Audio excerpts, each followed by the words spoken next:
Welcome students, study मंत्रा classes के अंदर आपका स्वागत है। आज हम करेंगे क्लासिफिकेशन ऑफ फंक्शन या काइंड्स ऑफ फंक्शन।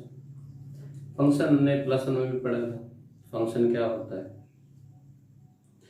फंक्शन के अंदर हमने डोमेन, रेंज और कोडोमेन को पढ़ा था, डिपेंडेंट इंडिपेंडेंट को पढ़ा था।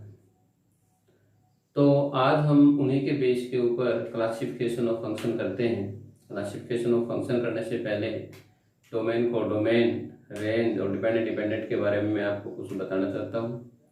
उसके बाद हम करते हैं क्लासिफिकेशन ऑफ फंक्शन। देखिए, स्टार्ट करते हैं। थोड़ा सा पिछला हमें ध्यान में होना चाहिए ताकि हमारा लिंक बन सके। देखिए क्या कहते हैं। मान लीजिए दो सेट हैं,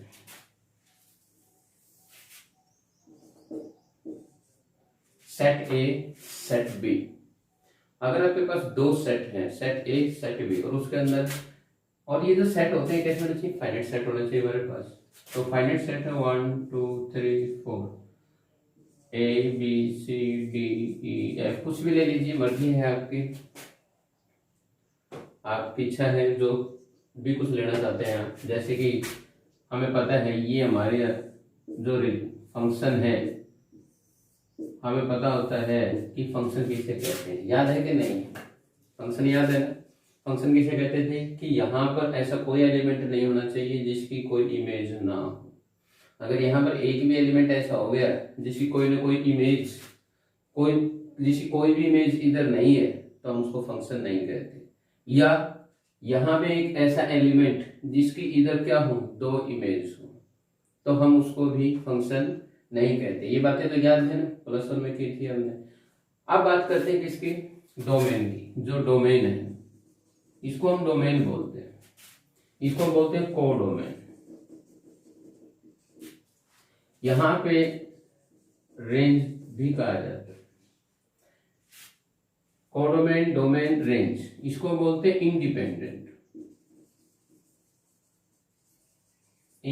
इसको बोलते हैं डिपेंडेंट।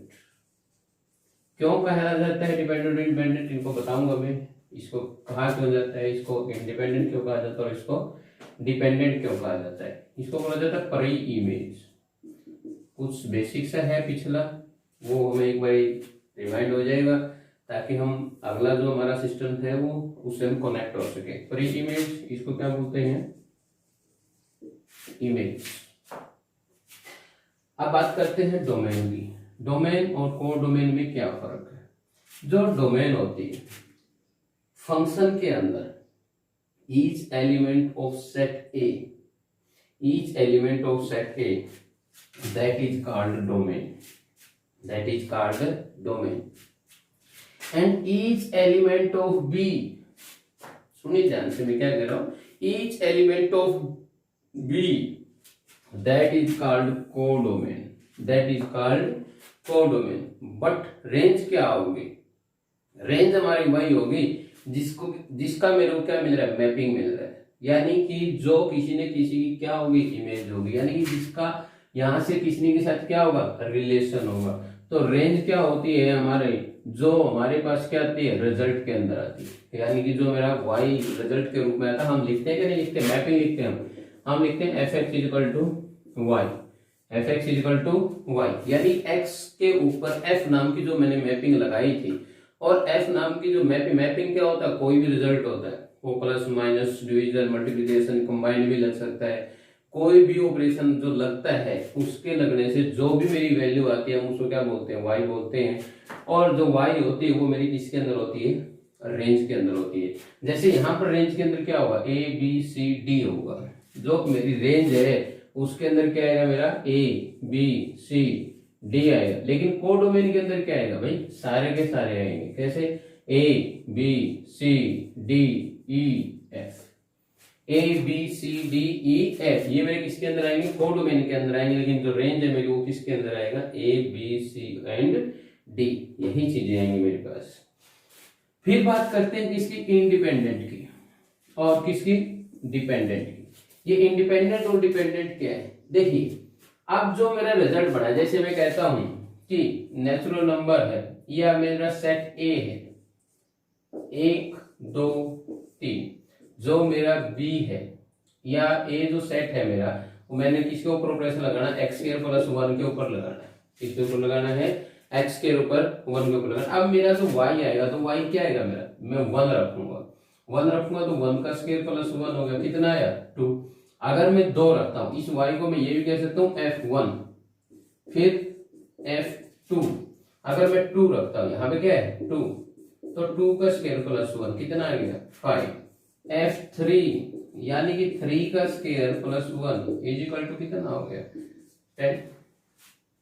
अब बात देखिए, क्या सेट ए पे कोई फर्क पड़ रहा है, सेट ए के एलिमेंट तो वही है, लेकिन ए के एलिमेंट जैसे जैसे बदलते हैं वैसे वैसे किसकी वैल्यू चेंज हो रही है, वाई की वैल्यू चेंज हो रही है। तो इसका मतलब जो वाई है वो किसके ऊपर डिपेंड करता है, एक्स के ऊपर डिपेंड करता है कि भाई एक्स की वैल्यू क्या है। जो एक्स की वैल्यू जो भी होगी उसी के ऊपर डिपेंड करेगा वाई, इसीलिए वाई को क्या बोला गया है, डिपेंडेंट बोला गया है और इंडिपेंडेंट, क्योंकि एक्स की वैल्यू तो पहले ही गिवन होती है, वो किसी की वो ऐसा तो नहीं है कि कोई जिस ऑपरेशन में रखूंगा वो वैल्यू एक्स आएगी, नहीं भाई एक्स की वैल्यू तो मैं रखनी होती है, इसलिए वो तो पहले ही गिवन होती है, इसलिए वो किसी के ऊपर डिपेंड नहीं होती। डिपेंड होता है तो कौन होता है, वाई होता है, क्योंकि एक्स की वैल्यू रखने से जिस फंक्शन में भी आप वैल्यू रखोगे आप, वहीं से मेरे को क्या मिलेगी, वाई की वैल्यू मिलेगी, इसलिए वाई क्या है मेरा डिपेंडेंट है और एक्स क्या है मेरा इंडिपेंडेंट है। प्री इमेज और इमेज, जो मेरा डोमेन होता है उसको प्री इमेज भी कहा जाता है, और जो मेरा रेंज होता है उसको क्या बोला जाता है, इमेज बोला जाता है। रेंज को क्या कहा जाता है, हमारा इमेज कहा जाता है। ये था हमारा थोड़ा सा पिछला बेसिक सा, जिससे हम नेक्स्ट के अंदर क्या हो सकते हैं, कनेक्ट हो सकते हैं, ताकि हम वहां पर इन चीजों को मिस ना करें कि भाई डोमेन क्या होती है, को डोमेन क्या होती है। कई बार ऐसा होता है कि हम पिछला कुछ टाइम के लिए गैप आ जाता है ना, तो थोड़ा सा गैप आ जाता है तो उससे रह जाता है हमारा। अब कनेक्ट हो गए, अब करते हैं क्लासिफिकेशन या kinds of function. Kinds of function, देखिए काइंड्स ऑफ फंक्शन के अंदर क्या कहते हैं, जो काइंड्स ऑफ फंक्शन है, यानी कि फंक्शन कितने प्रकार के होते हैं। एक बात थी, हमने सबसे पहले किया था, क्या किया था, रिलेशन किया था ना रिलेशन। तो हमने कहा था नंबर ऑफ रिलेशन कितने होंगे, हमने कहा था नंबर ऑफ रिलेशन। कई बार एक नंबर में कंपटीशन में क्वेश्चन दे देता है कि नंबर ऑफ रिलेशन क्या हो, हमने कहा था 2 की पावर mn, हमने ये निकालना भी सीखा था कि कैसे आता है। अब बात हो रही फंक्शन की, तो हमें ये भी तो बताना चाहिए ना नंबर ऑफ फंक्शन क्या होता है। तो लिखेंगे नंबर ऑफ फंक्शन क्या होता है, n की पावर m, n की पावर m। n की पावर m का मतलब क्या है, मान लीजिए एक सेट A है, उसके अंदर जो एलिमेंट है वो कितने हैं, m है, और जो B है उसके अंदर जो एलिमेंट है वो कितने हैं, n है। तो हमारे जो नंबर ऑफ फंक्शंस मिलेंगे वो बढ़ेंगे n की power n। Number of function, जो मेरा नंबर ऑफ फंक्शन है, यानी कि नंबर ऑफ फंक्शन कितने बढ़ेंगे, अगर मेरे को 2 सेट दिए तो क्लासिफिकेशन अलग चीज है, लेकिन नंबर ऑफ फंक्शन क्या अलग चीज है, तो वो क्या होंगे n की पावर n। यहां से एक क्वेश्चन और बनता है शॉर्ट ट्रिक के अंदर, क्या आता है कि बताइए कि नंबर ऑफ फंक्शन कितने नहीं बढ़ेंगे अगर एक रिलेशन दिया हुआ है। अगर एक रिलेशन दिया हुआ है मेरे को, कोई भी सेट 2 दे दिए, उसके ऊपर मैंने जो रिलेशन लगाया और एक मैंने क्या लगाया, फंक्शन लगाया, तो ऐसे कितने सेट बढ़ेंगे जिसके अंदर वो फंक्शन नहीं बढ़ेगा। तो सीधी सी बात है भाई, मेरे पास नंबर ऑफ रिलेशन मौजूद है, मेरे पास नंबर ऑफ फंक्शन मौजूद है, दोनों को क्या करते हैं, सब्ट्रैक्ट करते हैं, यानी कि 2 की पावर mn माइनस n की पावर m, ये क्या होंगे, नंबर ऑफ रिलेशन में से नंबर ऑफ फंक्शन माइनस कर दिया तो क्या होगा, ऐसे रिलेशन जो फंक्शन नहीं है, यानी कि no number of function, no number of function, यानी कि मेरे पास ऐसे रिलेशन जो फंक्शन नहीं है, तो उनकी संख्या कितनी होगी, 2 की पावर mn माइनस n की पावर m। और n क्या होती है, कोडोमेन, और m क्या होती है मेरी डोमेन। याद रहेगा कि नहीं रहेगा, क्लियर है, ये बातें क्लियर हुई। अब हम सबसे पहले चलते, देखिए मैंने ये रिपीट क्यों किया, क्योंकि मैंने पहली वीडियो के अंदर बताया था, ये मैंने नहीं बताया था, लेकिन अभी स्टार्ट कर रहे हैं काइंड्स ऑफ फंक्शन। तो हम फंक्शन के बारे में जो हम अलग अलग फंक्शन आएंगे उनकी भी स्ट्रेंथ याद करेंगे, वो नंबर ऑफ में कितने बन सकते हैं, रिलेशन में कितने बन सकते हैं। इसीलिए पूरी वीडियो को कंप्लीट को चेक करें, पूरी को देखें, ताकि आपका इंटरेस्ट क्रिएट हो। चलिए, और आपका कोई क्वेश्चन ना बचे, नेक्स्ट क्या कहता है, अब सबसे पहले कहते हैं कि हम फंक्शन 1 1 को स्टार्ट करते हैं 1 1 फंक्शन। अब 1 1 फंक्शन कैसा है, हमें दो फाइनाइट सेट उठाने, ठीक है, लिखेंगे if A and B are two finite set,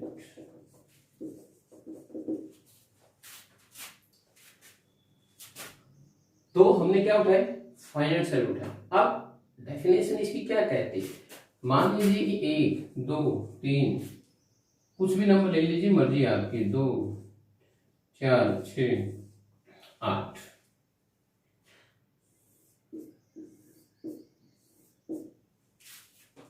इसकी जो 1 1 की डेफिनेशन कहती है वो ये कहती है कि इफ हमने क्या उठाया, टू नॉन एम्प्टी सेट उठाए, कैसे उठाए, फाइनाइट सेट उठाए।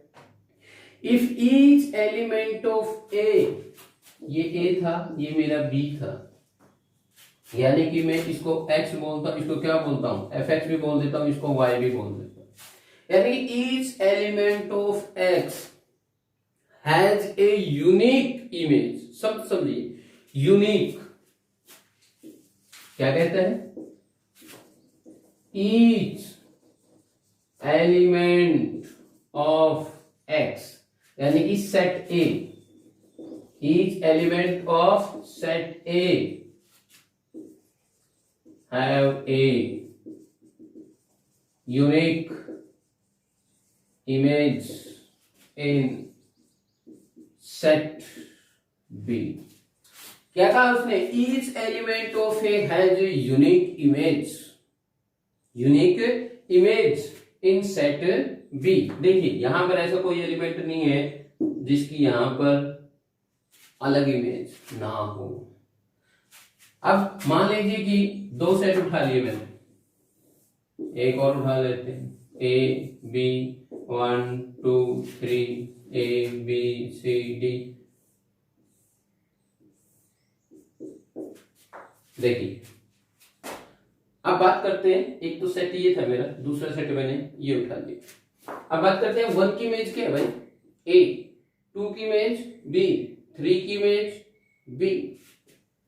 फंक्शन तो है, लेकिन क्यों, फंक्शन की तो डेफिनेशन ये कहती है कि प्रत्येक आदमी की इमेज होनी जरूरी है इधर, और दो आदमियों की एक इमेज ना हो, सॉरी एक आदमी की डबल इमेज ना हो, दो आदमियों की एक इमेज हो सकती है। लेकिन क्या बात कहता है, जो 1 1 है, अब क्लासिफिकेशन कर रहे हैं, तो उनकी अलग अलग की प्रॉपर्टी भी पढ़ेंगे। तो प्रॉपर्टी क्या कहती है, ये 1 1 की डेफिनेशन कहती है, नाम से चेक कर लीजिए ना, 1 1 एक के साथ एक, यानी कि यहां पर 2 और 3 की दोनों की इमेज क्या बन गई, बी बन गई। देखिए अगर मैं ये कहता हूं f1 is equal to A, but f2 is equal to B और f3 is equal to B, दोनों की इमेज क्या बनी, सेम इमेज बनी, तो ये मैं कहूंगा कि ये मेरा 1 1 फंक्शन नहीं है, ये मेरा 1 1 फंक्शन नहीं है। क्लियर हुई क्या, इसे इंजेक्टिव भी कहा जाता है। क्या कहा जाता है, इंजेक्टिव फंक्शन भी कहा जाता है। ग्राफिकली समझ ले, ग्राफिकली भी समझ लेते हैं, कैसे ग्राफिकली इंजेक्टिव, इसकी डेफिनेशन जो कहती है वो ये कहती है कि भाई 1 1 होना चाहिए, ठीक है। मैं 2 फिगर बनाऊंगा, आपसे पूछने की कोशिश करूंगा कि कौन सा 1 1 है और कौन सा ऑन टू है। क्लियर है, सॉरी कौन सा 1 1 है और कौन सा 1 1 नहीं है, ऑन टू को तो बाद में पढ़ेंगे, पहले सिर्फ एक को स्टडी करते हैं। किसी को भी स्टडी कर लीजिए, इसको बना लेते हैं। जो 1 1 है, अगर मैं ग्राफिकली स्टडी करना चाहता हूं, अगर मेरे को कोई ग्राफ कर दे और दे दे और कहे कि बताइए 1 1 है कि नहीं है, तो भाई मैं एक बात कहूंगा कि एक हॉरिजेंटल लाइन जो मेरा जो कर्व दिया हुआ है उसको केवल एक ही पॉइंट के ऊपर कट करे, जो मेरा कर्व दिया हुआ है उसको केवल एक ही पॉइंट के ऊपर कट करती है, तब मैं कहता हूं कि इंजेक्टिव फंक्शन है ये मेरी हॉरिजेंटल लाइन। मान लीजिए कि मैं लाइन खींचता हूं, एक लाइन में इधर भी खींच देता हूं। क्या कहते हैं, कौन सा फंक्शन 1 1 है, कौन सा फंक्शन 1 1 नहीं है। हम मैंने एक बात कही थी 2 मिनट पहले कि इंजेक्टिव फंक्शन किसे कहते हैं, इंजेक्टिव फंक्शन 1 1 को ही कहते हैं। ग्राफिकली अगर मैं इसको कहना चाहता हूं तो मैं यही कहूंगा कि जो एक्स एक्सिस है वो केवल उसको एक ही पॉइंट के ऊपर कट करे। ऐसा क्यों, क्योंकि मैंने अभी 1 मिनट पहले भी यही बात कही है, फिगर के अंदर भी 1 2 3 ए बी सी कही थी कि नहीं कही। आप मेरे को एक बात बताइए, क्या 1 किसकी वैल्यू है, एक्स की वैल्यू है, और ए वाई की वैल्यू है। तो भाई इसका मतलब समझिए ग्राफिकली कि इसका मतलब ये है कि जो अगर मैं एक्स की वैल्यू, मैंने अभी भी एग्जांपल लिया था कुछ टाइम पहले, उसके अंदर मैंने एक स्टडी करते हैं दोनों। ऐसा है जब तक स्टडी नहीं करेंगे तब तक मजा नहीं आएगा, ठीक है। अगर मान लीजिए कि मैं यही कर देता हूं 1 0 -1 0 1 1 2 3। अगर मैं कहता हूं कि जो मेरा फंक्शन है वो किस टाइप का है, एक्स के टाइप का है। किस टाइप का है, एक्स के टाइप का। अगर मैं -1 रखता हूं तो कितनी वैल्यू आएगी मेरी, 1। अगर मैं 0 रखता हूं 0, अगर मैं 1 रखता हूं तो क्या आएगा, 1 आएगा। देखिए आप, इन दो लोगों की इमेज क्या आ रही है, 1 आ रही है, सेम इमेज आ रही है। किसकी, इसकी भाई। तो 0 में नहीं लूंगा इसको, क्योंकि 0 इधर है नहीं, तो 0 की कोई इमेज नहीं बन रही। तो मेरे को तो फंक्शन चेक करना है, ऐसा कोई एलिमेंट नहीं होना चाहिए जिसकी कोई इमेज ना हो, तो इसलिए 0 को मैं इरेज कर देता हूं। -1 और 1 देखिए एक ही इमेज रखते हैं, सुना है कि नहीं। वही मैं ग्राफिकली आपको बताना चाहता हूं। ग्राफिकली क्या कहता है कि दो लोगों की एक इमेज नहीं होनी चाहिए। ये किसकी वैल्यू है, एक्स की वैल्यू, और ये किसकी वैल्यू है, वाई। यानी दो लोगों के लिए वाई एक जैसा नहीं होना चाहिए। यहाँ पे देखिए, यहाँ पे एक्स की वैल्यू और वाई की वैल्यू क्या है, सेम है। ये किसको रिप्रेजेंट करता है, चेक कर लीजिए। ये मेरी एक्स की वैल्यू और ये मेरी किसकी वैल्यू है, वाई की वैल्यू है, ए की वैल्यू होगी। लेकिन इस ग्राफ को चेक करिए आप, मान लीजिए यहाँ पर y की वैल्यू क्या है, a है, और ये क्या है मेरा b, और ये मेरा -b। तो भाई जो मेरा 1 1 फंक्शन है, इसको चेक करने पे आपको नहीं लगता कि b की इमेज भी क्या है, a है, और -b की इमेज भी क्या है, a है। लग रहा है कि नहीं लग रहा है, क्लियर है कि नहीं है। क्योंकि अगर मैं इसके कोऑर्डिनेट लिखना चाहूं तो मैं लिखूंगा, क्या लिखूंगा, -b a, और अगर इसके कोऑर्डिनेट लिखना चाहूंगा तो मैं लिखूंगा ba, क्योंकि पहले हम किसकी वैल्यू लिखते हैं, x की वैल्यू लिखते हैं, बाद में किसकी लिखते हैं, y की लिखते हैं। y की वैल्यू हमने कितनी ली है, a ली। तो भाई यहाँ पे देखिए -b भी a को अप्रोच कर रहा है, और b भी किसको अप्रोच कर रहा है, a को अप्रोच कर रहा है। तो ग्राफिकली क्लियर हुआ। अगर मैं इस फंक्शन को स्टडी करना चाहता हूं तो ये फंक्शन कौन सा होता है, थोड़ा बहुत याद हो तो भाई ये मोड ऑफ फंक्शन होता है। तो कौन सा फंक्शन होता है, मोड ऑफ फंक्शन होता है, जो हमने +1 में पढ़े थे। हमने +1 में अलग अलग फंक्शन पढ़े, मोड ऑफ फंक्शन भी उसके अंदर था, याद है कि नहीं है, क्लियर है। तो ये मोड ऑफ फंक्शन था। अब यहाँ पे चेक करिए, क्या माइनस के बी की इमेज ए नहीं है, बी की इमेज भी क्या है, ए है। तो क्या हम इसको 1 1 फंक्शन कह सकते हैं, नहीं कह सकते। तो 1 1 फंक्शन की तो डेफिनेशन यही कहती है कि 1 1, देखिए मैं आपको हर तरीके से कोशिश कर रहा हूँ कि समझा सकूं, ग्राफिकली भी, इस तरह से भी, और फिर अब एक एग्जांपल और उठाते हैं न्यूमेरिकल के हिसाब से। क्या कहता है,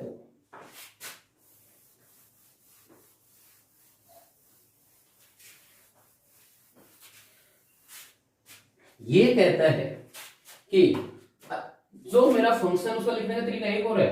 अगर कोई न्यूमेरिकली पूछ ले कि इंप्लाइज क्या, अगर x = y है तब इंप्लाइज करेगा कि fx = fy हो, या मैं ये कह सकता हूं कि fx = fy है तब हम कहेंगे x = y है। बट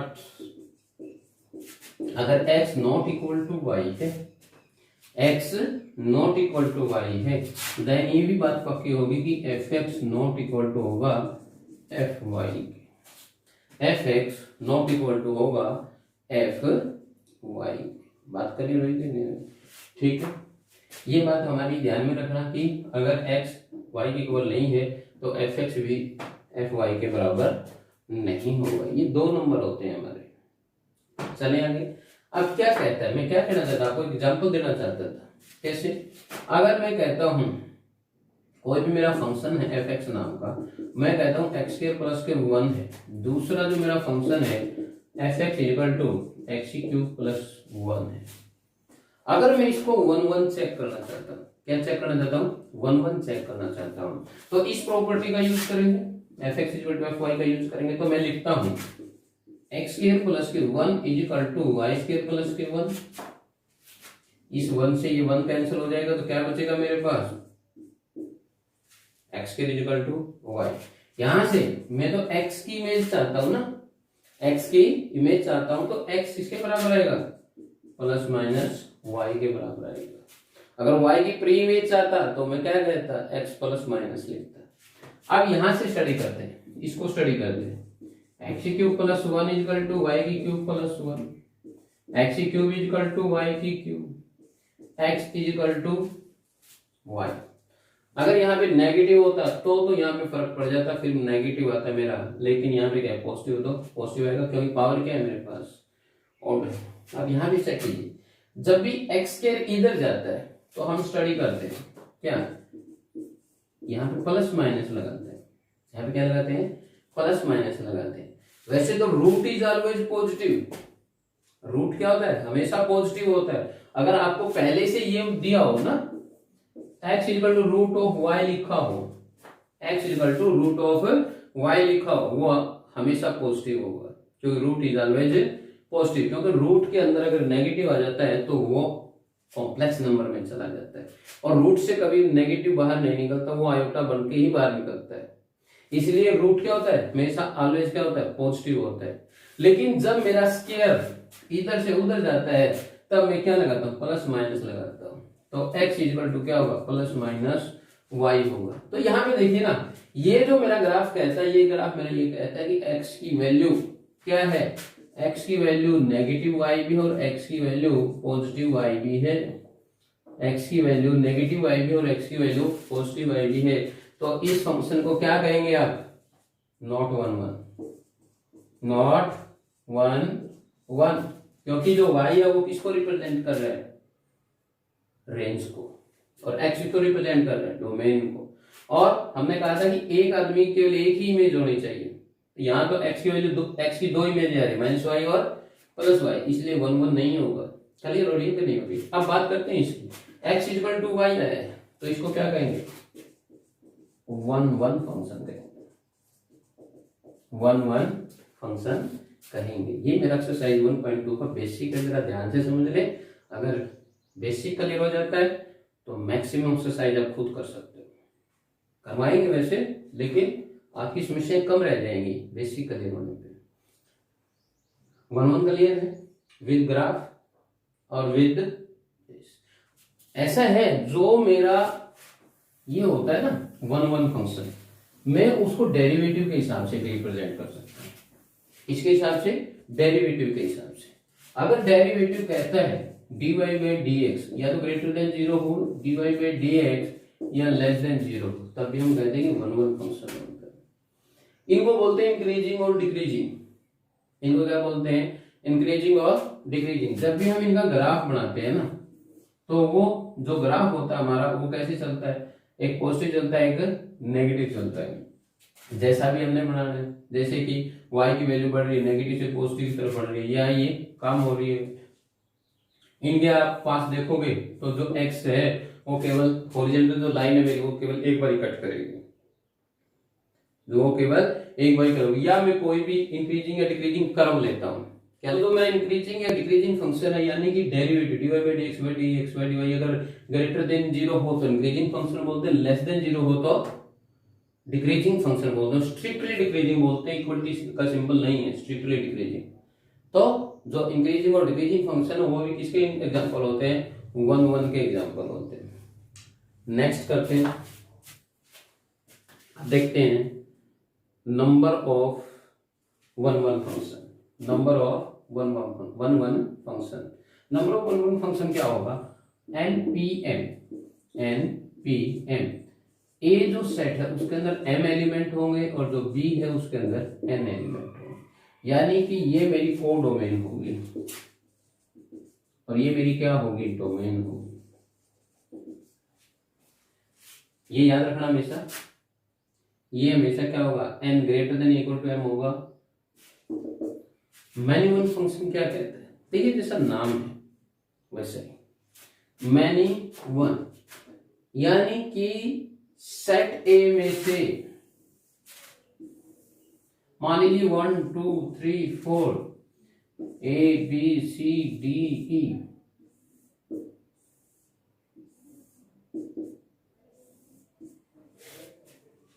मैनी वन यानी कि सेट ए में से, यानी कि x की जो वैल्यू है, यानी कि जो fx इक्वल टू वाई है, अगर x की वैल्यू 2 या 2 से अधिक कितनी भी हो सकती है, अगर वो एक सेम इमेज रखती है तब हम कहते हैं मैनी वन फंक्शन। यानी कि एक ऐसा फंक्शन जिसके अंदर x not equal to y है but fx is equal to fy है, fx is equal to fy है, लेकिन x not equal to y है। यानी कि ऐसे लोग 2 भी हो सकते हैं, 3 भी हो सकते हैं, 4 भी हो सकते हैं जिनकी सेम इमेज मेरे को मिल जाए, उसको बोलते हैं मैनी वन फंक्शन। एग्जाम्पल उठा के देख लेते हैं, कोई भी एग्जाम्पल उठा लीजिए। मान लीजिए कि fx से जो मेरे पास क्या हो गया, x स्क्वायर प्लस x हो गया, इसको सॉल्व कर लेते हैं। इसको सॉल्व कीजिए उसी तरह से, मैंने ये दोनों बराबर पाया ना, इनको तो बराबर नहीं कहा, ये दोनों बराबर पाया तो कर लेते हैं। X square plus x, y square plus y, x square minus y square, इनको इधर ले आइए, x square plus x square minus के वाई स्क्वायर, इसको खोल लीजिए, क्या बढ़ेगा, एक्स प्लस के वाई, एक्स माइनस के वाई, एक्स माइनस के वाई इज इक्वल टू 0। दोनों में से x माइनस के वाई कॉमन आ रहा है,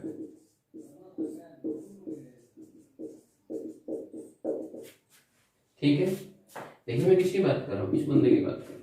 तो ये बंदा क्या कह रहा है, अगर मैं यहां से y इक्वल टू एक्स निकालूंगा, इधर क्या निकालूंगा, y इक्वल टू माइनस के एक्स माइनस के 1, माइनस के एक्स माइनस के 1। आप चेक कर लीजिए मैं क्या निकालना चाहता था, मैं निकालना चाहता था कि 2 या 2 से अधिक लोगों की इमेज क्या होनी चाहिए, एक जैसी आनी चाहिए। x की इमेज क्या आ रही है, y, और माइनस के एक्स और माइनस 1 की कंबाइन इमेज क्या आ रही है, y। अब आप x की वैल्यू कुछ भी रखते चलिए, y की वैल्यू क्या रहेगी, सेम रहेगी। उन लोगों के लिए y की वैल्यू क्या रहेगी, सेम रहेगी। क्लियर है ना। अब x की वैल्यू क्या आई है, 1 आई है, y की वैल्यू क्या आई है, सॉरी यहाँ पे y की वैल्यू दिस, यानी कि यहाँ पे y की वैल्यू दिस, यानी कि जैसे ये हो गया, b तो सेम है किसके लिए, 2 के लिए भी और 3 के लिए, 2 के लिए भी और 3 के लिए भी। जैसे अगर मैं यहाँ पर x की वैल्यू क्या रखूं, -2 रखूं फर्स्ट फंक्शन के अंदर, ठीक है, तो y की वैल्यू कितनी आ रही है, -2 आ रही है। और इधर मैं x की वैल्यू क्या रखूं, -1 रखूं, तब y की वैल्यू क्या आ रही है, -2 आ रही है।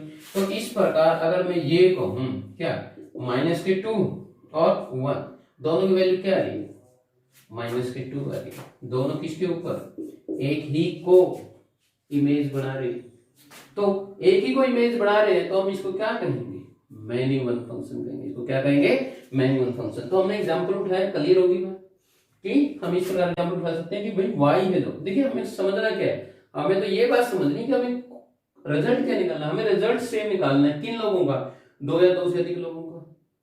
तो मैं किसके बराबर दिखाऊंगा, y को अकेला रखूंगा, बाकी सारे सिस्टम को किधर लेके जाऊंगा, एक साइड में लेके जाऊंगा। तो यहाँ पर x की वैल्यू y, यहाँ पर -x -1 की वैल्यू y। यही तो मैं शो करना चाहता था, क्या कि भाई 2 या 2 से अधिक लोगों की इमेज क्या बननी चाहिए, सेम बननी चाहिए। इसकी भी y इमेज है और इसकी भी y इमेज है, तो क्या हुआ, 1 1 फंक्शन। एक दूसरा और उठा लेते हैं, क्या हमने पहले भी उठाया था, ये mod of x, mod of x। यहां से भी आप स्टडी कर सकते हो, मॉड ऑफ x का मतलब है -x और +x। अब आप x की वैल्यू चाहे कुछ भी रखिए, चाहे आप कुछ भी रखिए, तो आपकी जो वैल्यू आएगी वो क्या आएगी, दो लोगों की सेम वैल्यू आएगी, दो लोगों की सेम वैल्यू आएगी। इसीलिए हमने कहा था, जो मेरा रिप्रेजेंट करने का तरीका था वो यही था, x not equal to y but f x is equal to f y. यही कहा था कि नहीं कहा? तो वही तो बात हो रही है यहाँ पे। देखिए 1 2 3 जीरो से ले लेते हैं, इंटीजर ले लेते हैं, 0 -1 -2 -3 +1 +2 +3।